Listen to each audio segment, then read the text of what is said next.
Hello दोस्तों, स्वागत है आप सभी का आपके अपने यूट्यूब चैनल STC GSL पे। मैं गुलशन कुमार और आज मैं आप लोगों को क्लास 10th का फिजिक्स विद्युत धारा में बताने जा रहा हूँ प्रतिरोधों का संयोजन। तो आइए मैं आपको बताता हूँ प्रतिरोधों का संयोजन। प्रतिरोधों का संयोजन, ये रहा प्रतिरोधों का संयोजन। इंग्लिश में इसे बोलेंगे कॉम्बिनेशन ऑफ रेसिस्टर। क्या बोलेंगे? हेडलाइन डाल लीजिए, combination of resistor. Combination of resistor, ये रहा प्रतिरोधों का संयोजन, combination of resistor. Combination of resistor. अब मान लो इस चीज़ को हमें करनी है, ध्यान से देखना, फील करनी है।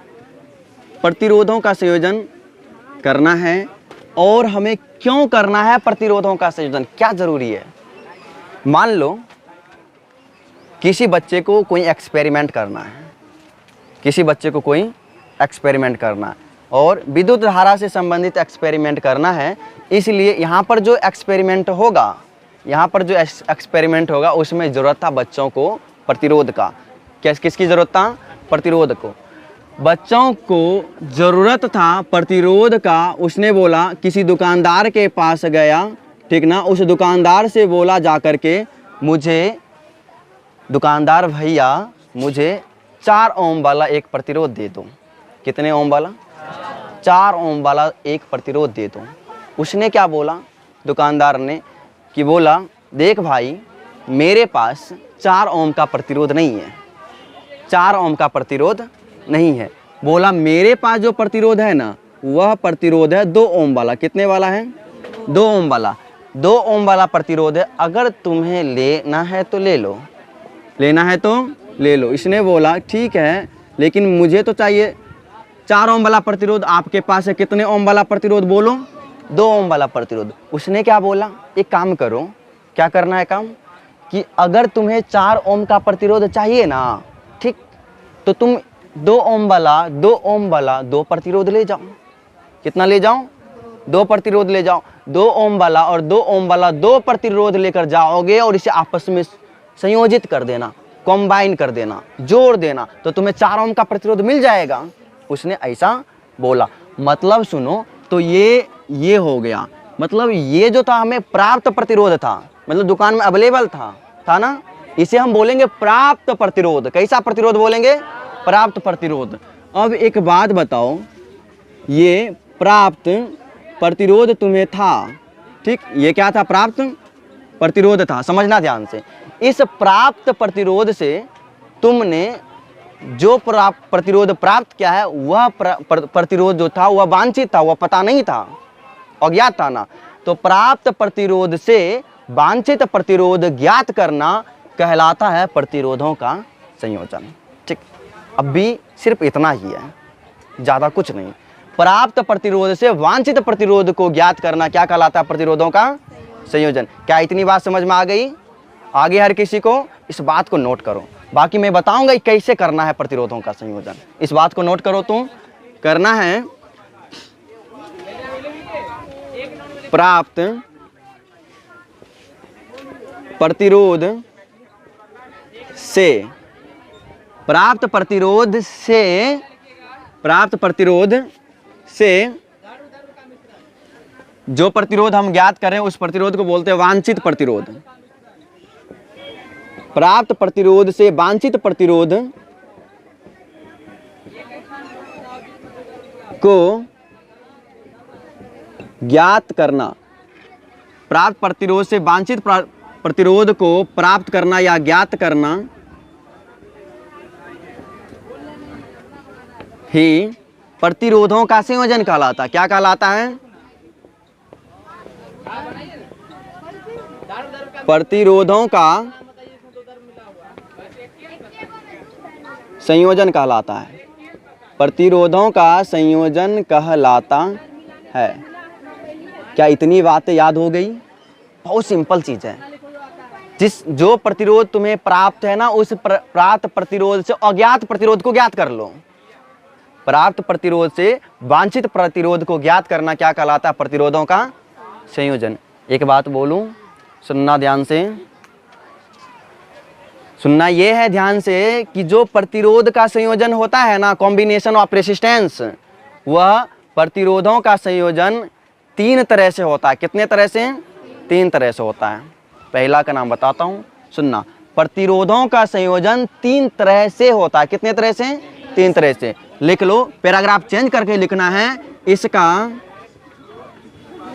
इसका संयोजन 3 तरह, इसका संयोजन 3 तरह से किया जाता है। इसका संयोजन कितने तरह से किया जाता है? 3 तरह से। प्रतिरोधों का संयोजन कितने तरह से? 3 तरह से। समझ में आ रही है सभी को? प्रतिरोधों का संयोजन कितने तरह से किया जाता है? 3 तरह से प्रतिरोधों का संयोजन किया जाता है। इस बात को हर कोई ध्यान में रखना।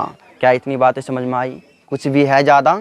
कुछ खास नहीं ना। ये दुकानदार ने क्या बोला, भैया आप लेकर जाओ 2 ओम वाला 2 ओम वाला 2 प्रतिरोध, आपस में जोड़ दो तो 4 ओम वाला प्रतिरोध आपको मिल जाएगा ना। अर्थात ये जो तुम्हें प्राप्त प्रतिरोध है ना, उस प्राप्त प्रतिरोध से वांछित प्रतिरोध को ज्ञात करना क्या कहलाता है? प्रतिरोधों का संयोजन, कॉम्बिनेशन ऑफ रेसिस्टर। क्या कहलाता है? Combination of resistor. ये बात तो हुई। अब मैंने बताया कि इसका संयोजन अर्थात प्रतिरोधों का संयोजन 3 तरह से किया जाता है। कितने तरह से? अब उन तीनों का नाम नहीं जानोगे, जान तो लो उन तीनों का नाम क्या है। पहला नाम बताता हूँ, ध्यान से सुनना। अगर प्रतिरोधों को हम जोड़ेंगे तो कैसे कैसे जोड़ेंगे, कौन कौन सा क्रम है उसका जोड़ने का, पहला याद रखना। पहला नाम है, पहले का नाम श्रेणी क्रम संयोजन। आपस में जोड़ना है तो श्रेणी क्रम में। जैसे ये पेन देना, ये एक मार्कर है, ठीक। इस मार्कर से दूसरे मार्कर को जोड़ना है तो इधर से लाए, इसके साथ जोड़ दिया, ठीक। और फिर दूसरे को जोड़ना है तो इधर ला करके इसके साथ जोड़ दिया यहाँ पर, तो ये कहलाएगा श्रेणी क्रम संयोजन। दूसरा होती है समांतर क्रम संयोजन। समांतर क्रम संयोजन ऐसे होती है, एक के साथ एक के नीचे एक, फिर इसके नीचे एक आएगा, ये होगा समांतर क्रम संयोजन। और मिश्रित, जिसमें श्रेणी क्रम एवं समांतर क्रम दोनों रहेगा, उसे बोलेंगे मिश्रित संयोजन। समझ में आ गया? कितने तरह के संयोजन होता है? 3 तरह के संयोजन होता है। पहला का नाम है श्रेणी क्रम संयोजन। लिखते जाइए, पहला का नाम क्या है? श्रेणी क्रम संयोजन। श्रेणी क्रम संयोजन। श्रेणी क्रम संयोजन को इंग्लिश में क्या बोलेंगे? Series combination. श्रेणी क्या बोलते हैं इंग्लिश में? सीरीज बोलते हैं। याद रखना, श्रेणी क्रम संयोजन को इंग्लिश में बोलते हैं बच्चों सीरीज कॉम्बिनेशन। क्या बोलते हैं? Series combination. और ये बहुत ही VVI कॉन्सेप्ट है तुम्हारा, ठीक। श्रेणी क्रम संयोजन, सीरीज कॉम्बिनेशन। समझ में आ रही है सभी को? बोलो सोनम, क्या हुआ ये? Series combination. कौन सी कॉम्बिनेशन है ये? Series combination. दूसरा याद रखना, दूसरा जो वो कौन सा? समांतर क्रम संयोजन, ठीक। इसे बोलेंगे समांतर क्रम संयोजन। दूसरा का नाम क्या है? समांतर क्रम संयोजन। समांतर क्रम संयोजन को इंग्लिश में बोलेंगे पैरेलल कॉम्बिनेशन। कैसा कॉम्बिनेशन? Parallel combination. पैरेलल समांतर क्रम संयोजन, पैरेलल कॉम्बिनेशन। तीसरा क्या होगा? मिश्रित संयोजन, मिक्स्ड कॉम्बिनेशन। तीनों नाम याद हो गई सभी को? तीसरा है मिश्रित संयोजन। कौन सी है बोलो? मिश्रित संयोजन। मिश्रित संयोजन को इंग्लिश में बोलेंगे मिक्स्ड कॉम्बिनेशन। क्या बोलोगे? मिक्स्ड कॉम्बिनेशन बोलना, मिक्स्ड कॉम्बिनेशन। ये रहा, इतनी बातें ध्यान में रखना, ठीक। ओके, एक नोट की बात बताऊं क्या, ठीक ना? ये एंटीबायोटिक ध्यान में रखना, जब हम सेल को भी जोड़ेंगे ना उसमें भी काम आएगा ये, बस इसे ध्यान में रखना।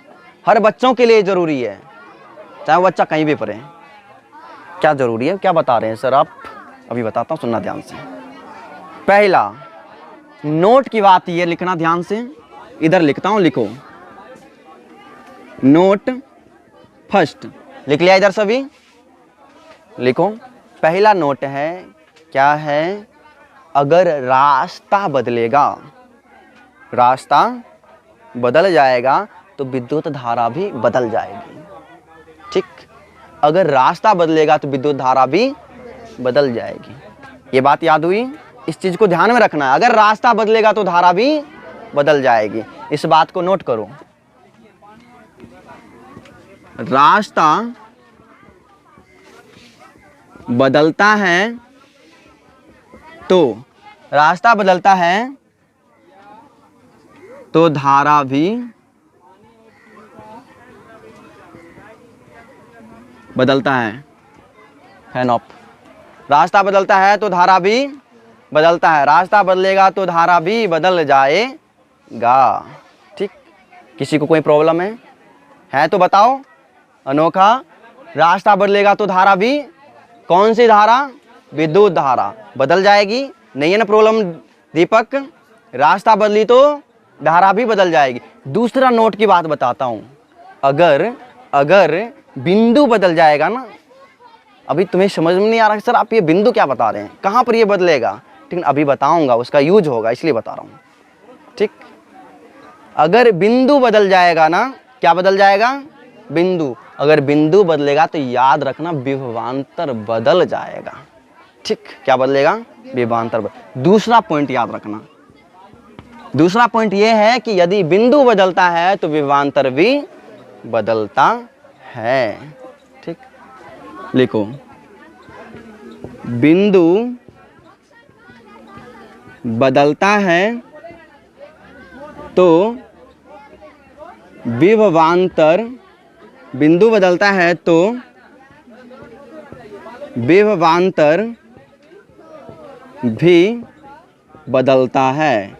तुम बदल जाओ मैं भी बदल जाऊंगा।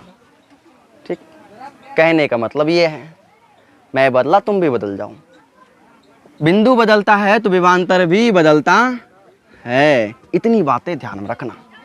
अब मेरा मेन कॉन्सेप्ट, आज का कॉन्सेप्ट सिर्फ ये होगा, सीरीज कॉम्बिनेशन। ओके, एक बार मैं फिर से रिपीट करवाता हूँ, ध्यान से सुनना। अंजलि देखो इधर, जगाओ अंजलि को। सीरीज कॉम्बिनेशन इसे देखनी है, फिर से सुनना। यहाँ पर मैं क्या बता रहा हूँ, प्रतिरोधों का संयोजन, कॉम्बिनेशन ऑफ सीरीज। ठीक, एक लड़का गया, उसे एक्सपेरिमेंट करना था। क्या करना था, एक्सपेरिमेंट करना था। लड़के को एक्सपेरिमेंट करना था, उसने गया एक किसी दुकानदार के पास, उसे जरूरत था प्रतिरोध का। किसकी जरूरत था, प्रतिरोध का। दुकानदार के पास गया, बोला दुकानदार भैया सुनो सुनो, मुझे 4 ओम वाला एक प्रतिरोध दे दो। क्या दे दो, 4 ओम वाला एक प्रतिरोध दे दो। तो दुकानदार के पास गया और उससे मांगा, लेकिन दुकानदार ने क्या जवाब दिया, देख भाई मेरे पास 4 ओम वाला प्रतिरोध नहीं है, मेरे पास 4 ओम वाला प्रतिरोध नहीं है। तुम एक काम कर, तुम्हें एक्सपेरिमेंट ही करनी है ना, तो एक काम कर, तुम 2 ओम वाला प्रतिरोध डबल ले जा। 2 ओम वाला प्रतिरोध डबल ले जा। तो 2 ओम वाला अगर डबल ले गया, इसे आपस में जोड़ डाल तो 4 ओम वाला मिल जाएगा। मतलब आपस में जोड़ना है, क्या करनी है, आपस में जोड़नी है। अर्थात मतलब प्राप्त प्रतिरोध से जो प्रतिरोध हमें नहीं पता था, वांछित था, उस प्रतिरोध को ज्ञात करना था। तो प्राप्त प्रतिरोध से वांछित प्रतिरोध ज्ञात करना कॉम्बिनेशन कहलाता है, कॉम्बिनेशन ऑफ रेसिस्टर कहलाता है, प्रतिरोधों का संयोजन कहलाता है। ओके, ठीक, डन है। मतलब प्राप्त प्रतिरोध से वांछित प्रतिरोध को प्राप्त करना ही प्रतिरोधों का संयोजन कहलाता है। तो ये वांछित प्रतिरोध तब न मिलता है जब उसे आपस में जोड़ते हैं। और जोड़ते कितने, अब बताओ, प्रतिरोधों का संयोजन कितने तरह से होता है, 3 तरह से। कितने तरह से होता है, 3 तरह से। मतलब प्रतिरोधों को अगर हम जोड़ेंगे ना आपस में, उसे 3 प्रकार से जोड़ेंगे। कितने प्रकार से, 3 प्रकार से जोड़ेंगे। पहला नाम याद करो, सीरीज कॉम्बिनेशंस। क्या है, सीरीज कॉम्बिनेशन, अर्थात श्रेणी क्रम संयोजन। श्रेणी क्रम संयोजन। और श्रेणी क्रम संयोजन का मतलब क्या, अगर ये है, इसके बाद कोई दूसरा, उसके बाद कोई तीसरा आएगा, सीरीज में जोड़ेंगे। दूसरा समांतर क्रम संयोजन। दूसरा क्या होगा, समांतर क्रम संयोजन, पैरेलल कॉम्बिनेशन। अगर ये मार्कर है, मान लो इसे प्रतिरोध है, तो इसके जस्ट नीचे एक और प्रतिरोध आएगा, इसके जस्ट नीचे एक और प्रतिरोध, ये होगा समांतर क्रम संयोजन। कैसा, कैसा, समांतर क्रम संयोजन, पैरेलल कॉम्बिनेशन। बात समझ में आ रही है। तीसरा है मिश्रित संयोजन, मिश्रित संयोजन, मिक्स्ड कॉम्बिनेशन। कैसा? Mixed combination. ध्यान दो इधर, मिक्स्ड कॉम्बिनेशन मतलब क्या, एक प्रतिरोध इधर जोड़े, फिर सीरीज में एक और प्रतिरोध को जोड़े, फिर इसके नीचे एक पैरेलल जोड़ दिए, तो जो सीरीज एवं पैरेलल दोनों में रहेगा ना उसे बोलेंगे मिश्रित होगा। समझ में आ गई बातें। अब हमें किसे लेकर चलना है? सीरीज कॉम्बिनेशन को लेकर के चलना। और इसके लिए बात ये याद रखना, अगर रास्ता बदलता है, रास्ता बदलता है तो धारा भी बदलेगा। याद रखना इस बात को, रास्ता बदलेगा तो धारा बदलेगा। तुम बदल जाओ, मैं भी बदल जाऊंगा, ठीक। अगर बिंदु बदलता है, विभवांतर बदलता है, ठीक। टीचर बदल गया, स्टूडेंट बदल गया, स्टूडेंट बदला, टीचर बदला, ठीक। ये होती है। तो आइए मैं अब आगे आप लोग को ले चलता हूँ सीरीज कॉम्बिनेशन में। कौन सी कॉम्बिनेशन में? Series combination. इसे मिटा देता हूँ।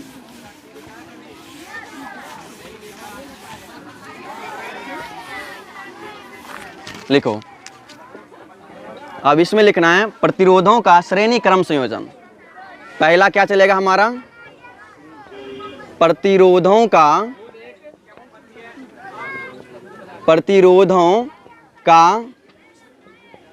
श्रेणी क्रम, प्रतिरोधों का श्रेणी क्रम संयोजन। ध्यान से लिखते जाना, प्रतिरोधों का श्रेणी क्रम संयोजन। और इस संयोजन को इंग्लिश में बोलेंगे series combination of resistor. English में क्या बोलोगे? Series combination of resistor. लिखते जाइए, series combination, series combination of resistor, प्रतिरोधों का श्रेणी क्रम संयोजन। क्या आ रही है समझ में हर किसी को? जरा सा भी बाउंस नहीं कर रहा है? चलो फिर ठीक है। प्रतिरोधों का श्रेणी क्रम संयोजन, सीरीज कॉम्बिनेशन ऑफ रेसिस्टर। बहुत ही मजेदार कॉन्सेप्ट है। अब ध्यान देना कैसे जोड़ते हैं, तो सुनना ध्यान से, मजेदार कॉन्सेप्ट है ये। अगर मुझे प्रतिरोधों को आपस में जोड़ना है ना, सीरीज कॉम्बिनेशन करनी है ना, तो क्या करेंगे? सीरीज कॉम्बिनेशन में दो या दो से अधिक प्रतिरोध को, दो या दो से अधिक प्रतिरोध को एक श्रेणी में जोड़ दिया जाता है, एक श्रेणी में जोड़ दिया जाता है, और जोड़ करके एक उसके बराबर का कोई तुल्य प्रतिरोध ज्ञात किया जाता है। जैसे बताओ, ये 2 ओम के प्रतिरोध और 2 ओम के प्रतिरोध को आपस में जोड़ करके उसके बराबर का 4 ओम का प्रतिरोध ज्ञात किया गया ना, तो यही इसी प्रकार का जो संयोजन होगा सीरीज कॉम्बिनेशन कहलाएगा। आप डिफिनेशन लिख लो, उसके बाद मैं इस पर बताता हूं व्यंजक कैसे आएगी। लिखो तो, 2 या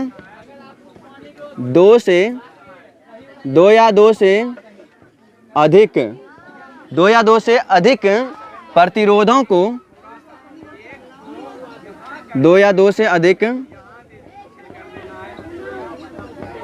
प्रतिरोधों को 2 या 2 से अधिक प्रतिरोधों को,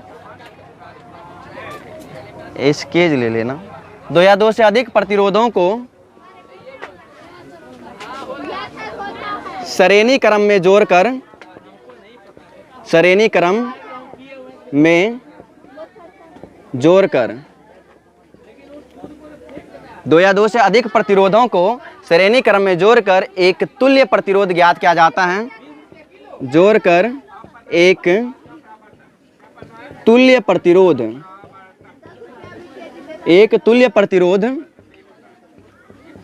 ज्ञात किया जाता है, ज्ञात किया जाता है, जिसे सीरीज कॉम्बिनेशन ऑफ रेसिस्टर कहते हैं। Series combination of resistor, series combination of resistors कहते हैं। याद रखना सारे बच्चे, यहाँ तक लिख लिया? ठीक, सुनना ध्यान से, बहुत कॉन्सेप्ट इजी है। आ जाओ, मैंने क्या बताया? 2 या 2 से अधिक प्रतिरोध, 2 या 2 से अधिक प्रतिरोध को आपस में जोड़ दो श्रेणी में। कैसे जोड़ना है? श्रेणी में। 2 या 2 से अधिक प्रतिरोध को श्रेणी में जोड़कर एक तुल्य प्रतिरोध ज्ञात किया जाता है। क्या ज्ञात किया जाता है? तुल्य प्रतिरोध ज्ञात किया जाता है, जिसे सीरीज कॉम्बिनेशन कहते हैं। झुककर जिसे क्या कहते हैं? सीरीज कॉम्बिनेशन कहते हैं। ओके, समझ में आ गया? किसी कोई प्रॉब्लम नहीं? अभी नहीं आया समझ में सर? ऐसे बोलो, अभी नहीं आया है। तुल्य का मतलब बराबर, ठीक। अब सुनना, आगे मैं बता रहा हूं क्या होता है, कैसे करना है इस कॉन्सेप्ट को। सुनना, मैंने क्या बोला? 2 या 2 से अधिक ना, तो 2 से अधिक ही लेते हैं। कितना लेकर चलते? 3 लेकर चलते हैं। कितने? 3 लेकर चलते हैं। 1 मिनट सुनना ध्यान से। ये एक प्रतिरोध है, ठीक। अब ये एक प्रतिरोध है। अब इस प्रतिरोध के साथ किसी दूसरे प्रतिरोध को जोड़ना है। क्या करना है? किसी दूसरे प्रतिरोध को जोड़ना है। चलिए इस प्रतिरोध के साथ में किसी दूसरे प्रतिरोध को जोड़ते हैं। ये जोड़ दिया। अब एक और प्रतिरोध को जोड़ते हैं। किससे? किसी दूसरे तीसरे प्रतिरोध से इसे जोड़ देते हैं। अब ये जो दिख रहा है ना आप लोगों को, क्या दिख रहा है? प्रतिरोध को जोड़ दिया गया। क्या कर दिया गया है? जोड़। अगर ऐसा दिखा ना कहीं भी तो समझ जाना कि प्रतिरोध का जो ये संयोजन है श्रेणी क्रम में। कैसा है? श्रेणी क्रम में। क्या बताओ? एक के बाद दूसरा आया, दूसरे के बाद तीसरा आया ना, तो ये कौन सा कॉम्बिनेशन हो गया? Series combination. बोलो क्या हो गया? ये सीरीज कॉम्बिनेशन, ठीक ना। अगर तुम्हारा 100% ध्यान यहाँ रहेगा तो 100 का 100% कॉन्सेप्ट डायरेक्ट माइंड में जाएगा, थोड़ा सा भी डाउट नहीं रह जाएगा, ठीक है। चलो ध्यान देना। अब इसको मैंने जोड़ दिया। अब इसे क्या करते हैं? किसी बैटरी से जोड़ दो। क्या करना है? किसी बैटरी से जोड़ देना है। चलो जोड़ दिया। ये पॉजिटिव टर्मिनल और ये निगेटिव टर्मिनल हो गया। जोड़ दिया बैटरी से, ठीक। जब तुमने बैटरी से जोड़ दिया तब क्या हुआ? सुनना, बैटरी मान लो V वोल्ट का, कितने वोल्ट का है? V वोल्ट का है। और यहाँ पर एक कुंजी लगी हुई है, और कुंजी जैसे ही बंद कर दिया तो धारा निकलेगा। धारा निकलेगा ना। चलो धारा निकला, तो यहाँ से निकलेगी विद्युत धारा। क्या जाएगी? विद्युत धारा I निकलती है ना। विद्युत धारा क्या निकलती है? I निकला। मानकर चलो विद्युत धारा I निकला। अब एक बात बताओ, मैंने क्या बताया है? मैंने ये बताया है कि अगर रास्ता बदलता है तो धारा बदलती है। रास्ता बदलता है तो धारा। बताओ, ये इधर से जा रही, इधर जानी, इधर जानी, इधर जानी है। रास्ता बदल रहा है क्या? नहीं ना। रास्ता बदल रहा है? नहीं बदल रहा है। कैसे? एक ही रास्ता, सीधे रास्ता में तो जाना है। ऐसे रास्ता बदला क्या? नहीं बदला। रास्ता नहीं बदला तो धारा भी नहीं बदलेगा। अर्थात इस प्रतिरोध का भी धारा क्या होगा? I ही होगा। बोलो, और इस प्रतिरोध का भी धारा कौन सी होगी? और इस प्रतिरोध का धारा I होगा। धारा नहीं बदलेगा, क्योंकि कॉन्सेप्ट क्या? अगर रास्ता बदलेगा तो धारा बदलेगा, रास्ता नहीं बदलेगा धारा नहीं बदलेगा। समझ में आया कहाँ यूज करना था उसका? यहाँ यूज करना था। दूसरा, अगर बिंदु बदलता है तो विभवांतर भी बदलता है। एक बात बताओ, ये मान लो ये जो प्रतिरोध है ये इन दोनों बिंदु के बीच है, और ये प्रतिरोध इस बिंदु और इस बिंदु के बीच में है, और ये प्रतिरोध इस बिंदु और इस बिंदु के बीच में है। क्या बताओ, इन तीनों प्रतिरोध का बिंदु बदल रहा है? नहीं बदल रहा है। एक मिनट, इस बिंदु को A मान लो, इस बिंदु को B मान लो, इस बिंदु को C मान लो, इस बिंदु को D मान लो। ये बताओ, ये जो प्रतिरोध है बिंदु A और B के बीच में है, ये प्रतिरोध बिंदु B और C के बीच में है, और ये प्रतिरोध बिंदु C और D के बीच में। क्या बिंदु नहीं बदला? बदला ना बिंदु।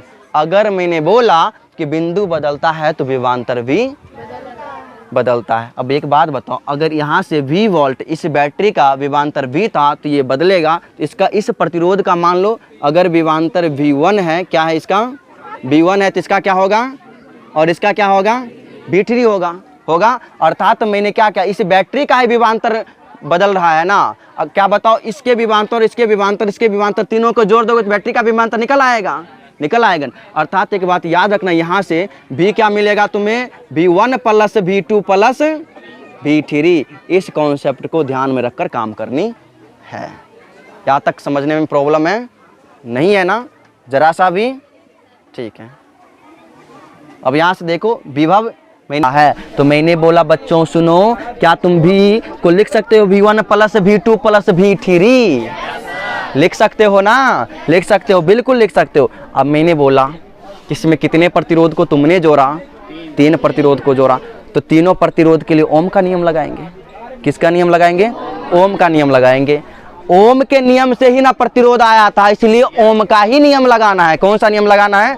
ओम का नियम याद करो। ओम का नियम लगाना हमें पहले प्रतिरोध के लिए, मैंने बोला ओम का नियम प्रथम प्रतिरोध के लिए। अब एक बात बताओ, ओम का नियम तो होता है V equal to I R, होती है ना, V equal to I R. अब एक बात बताओ, ये पहला प्रतिरोध में विभव V तो V1 है ना, तो V का स्थान पर क्या आएगा, V1 आएगा, और I तो इसमें I ही है ना, तो I क्या रह जाएगी, I ही रह जाएगी। दूसरा R जो है इसका R1 है, तो R के स्थान पर क्या आएगा, R1 आएगा। ओके श्योर, ठीक, ये आ गया। तो V1 equal to I R1 आया, इसे इक्वेशन फर्स्ट बोला।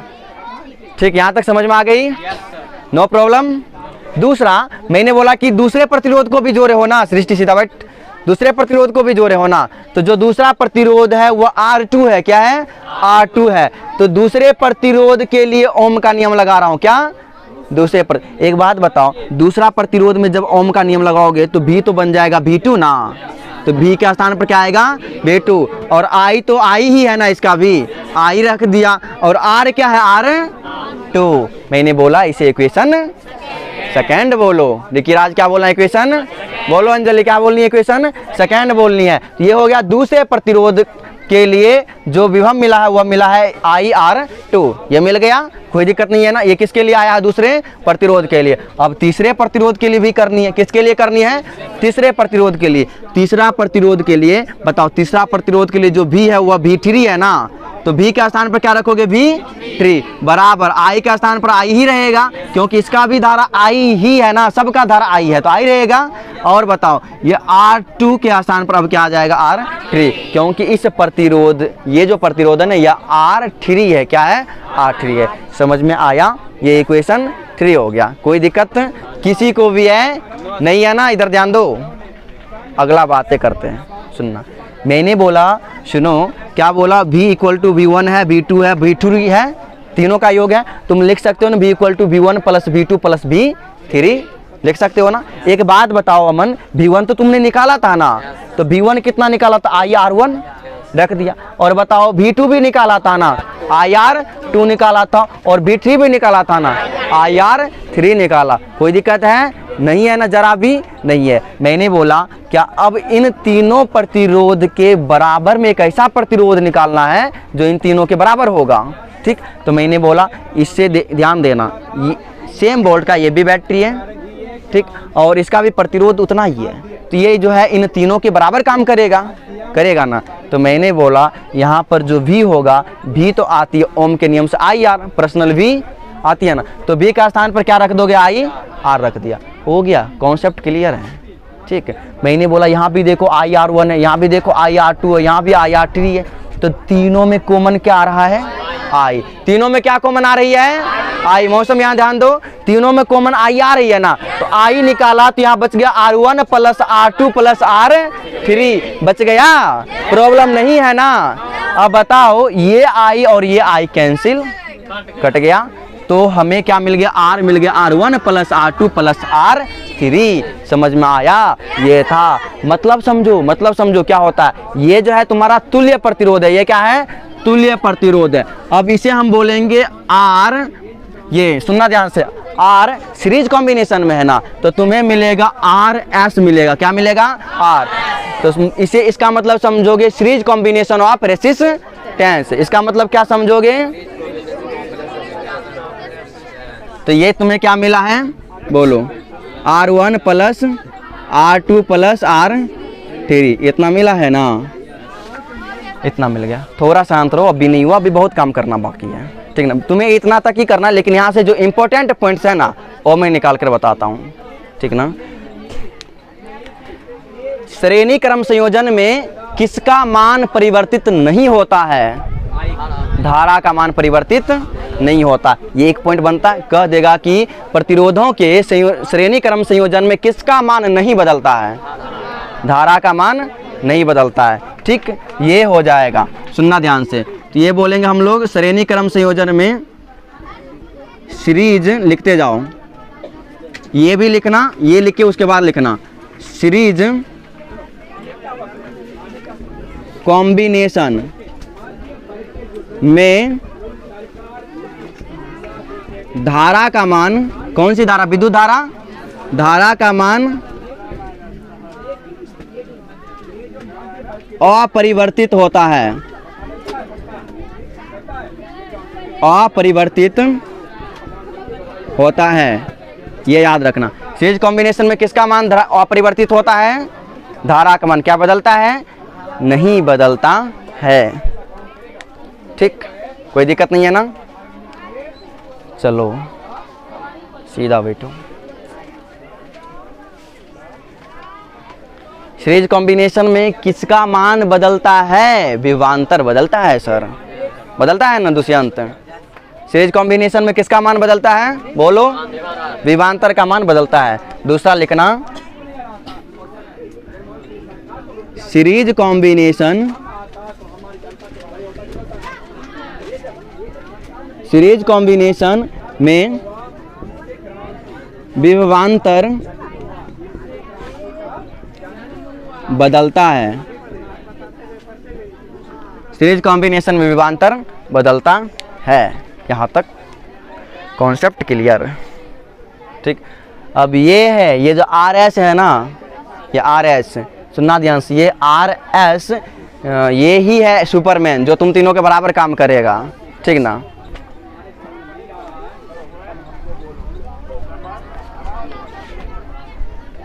एक बात बताओ, ये तुम्हारा आर एस क्या, ये तुल्य प्रतिरोध है? हाँ, आर एस तुल्य प्रतिरोध है। तो तुम क्या बोलोगे? श्रेणी क्रम संयोजन में तुल्य प्रतिरोध सभी प्रतिरोधों के योग के बराबर होता है। ठीक, समझी? बोलता हूँ, इसे मिटाऊँ इधर? चलो इधर मिटाता हूँ और ध्यान से सुनना, मिटाने बोला देना इधर। चलो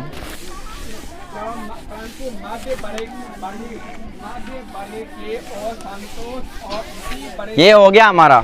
चलो सीरीज कॉम्बिनेशन में, सीरीज कॉम्बिनेशन में जो तुल्य प्रतिरोध होता है ना, कौन सा प्रतिरोध?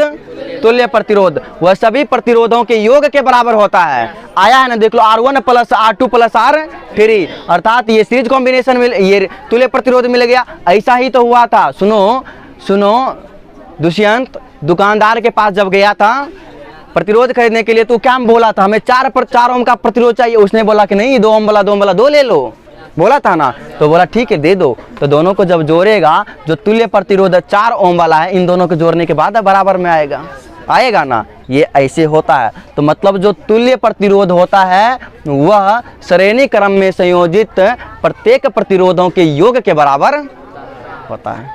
क्लियर है? कोई प्रॉब्लम है ना? फिर से बोलता हूँ, 1 मिनट, ये 2 ओम और ये 2 ओम जोड़ोगे तो 4 ओम आएगा। जब वह लड़का दुकानदार के पास गया था तो दुकानदार से क्या बोला था? भैया मुझे 4 ओम का प्रतिरोध दीजिए। तो उसने क्या दिया? बोला भैया तुम 2 ओम का 2 ले लो, बोला था ना? तो बोला ठीक है दे दो। तो बोलो, जब इन दोनों को आपस में जोड़ा तो 4 ओम का प्रतिरोध मिला ना? मिला ना 4 ओम का प्रतिरोध? तो बोलो, जो तुल्य प्रतिरोध आया है वह प्रत्येक प्रतिरोध के योग के बराबर ना आया है। यही तो मैं बता रहा हूँ। चलो लिख लो इस बात को। श्रेणी क्रम में संयोजित, श्रेणी क्रम में संयोजित, श्रेणी क्रम में संयोजित तुल्य प्रतिरोध, श्रेणी क्रम में संयोजित, श्रेणी क्रम में संयोजित तुल्य प्रतिरोध मत लिखना। श्रेणी क्रम में संयोजित प्रत्येक प्रतिरोधों के, श्रेणी क्रम में संयोजित प्रत्येक प्रतिरोधों के योग के बराबर, श्रेणी क्रम में संयोजित प्रत्येक प्रतिरोधों के योग के बराबर होता है तुल्य प्रतिरोध।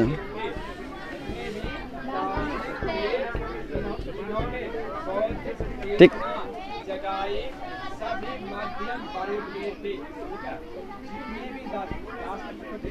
बराबर होता है तुल्य प्रतिरोध, इतना लिख लेना।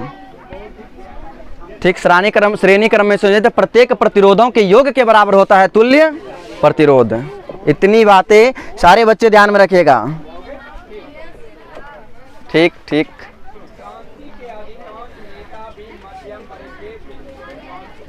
श्रेणी क्रम में संयोजित प्रत्येक प्रतिरोधों के योग के बराबर होता है तुल्य प्रतिरोध। ठीक, तीनों व्यक्ति ने, तुम तीनों ने मिलकर जितना काम किया था उतना काम मैंने अकेले किया, तो मैं तुम तीनों के योग के बराबर हूँ ना, बस इतना समझना है। ओके ठीक, ये होती है सुपरमैन का काम। आगे बढ़ें, चलो सुनना ध्यान से। अब एक बात बताऊं, यहाँ से अगर मैंने 3 प्रतिरोधों को जोड़ा, 1 मिनट, 3 प्रतिरोधों को जोड़ा, समझ में नहीं आ रही क्या? अगर मैंने 3 प्रतिरोधों को जोड़ा तो जो तुल्य प्रतिरोध आया वो तीनों प्रतिरोध का योग आया। अगर मैं 4 का जोड़ता तो चारों के योग के बराबर आता। अगर मैं 5 को जोड़ता तो 6 का जोड़ता तो 7 को जोड़ता तो, अगर n तक जोड़ता तो n प्रतिरोधों के योग के बराबर आता। आता ना ऐसा? कहना तो मैं यही चाह रहा हूँ। ठीक, तो n प्रतिरोधों के लिए लिख लो यहाँ पर, n प्रतिरोधों के संयोजन के लिए, n प्रतिरोधों के संयोजन के लिए तुल्य प्रतिरोध,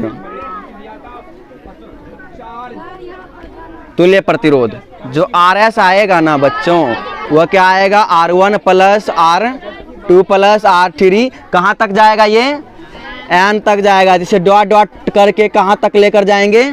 n तक लेकर जाएंगे। अब कंप्लीट हुआ, समझ में आया? ये इतना लिखोगे तो 5 नंबर मिलेगा,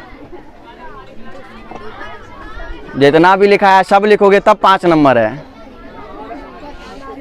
हाँ, लेकिन देखो कितना इजी कॉन्सेप्ट हो चुका है, ठीक ना? लेकिन यह है कि प्रैक्टिस करना पड़ेगा। अगर प्रैक्टिस छोड़ दिया तो समझ लेना नंबर छोड़ देना 5 नंबर का।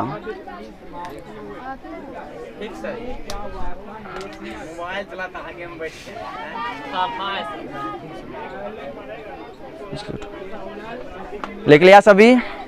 क्लियर है? सोनम, कल मैं करवाऊंगा इसे।